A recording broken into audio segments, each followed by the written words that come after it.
सर्वेभ्यः सुप्रभातम्।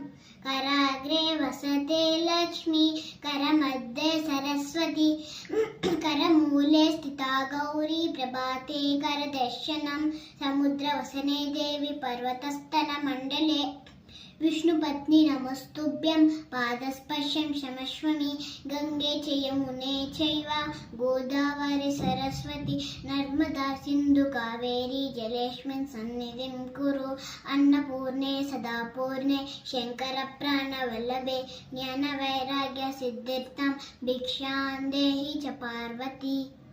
शुभं करोति कल्याणी, आरोग्यं धनसम्पदा, शत्रुबुद्धिविनाशाय दीपज्योतिर्नमोऽस्तुते।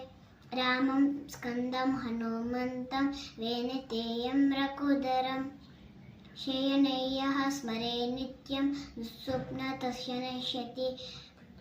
वक्रतुण्ड महाकाय सूर्यकोटिसमप्रभा, निर्विघ्नं कुरु मे देव सर्वकार्येषु सर्वदा।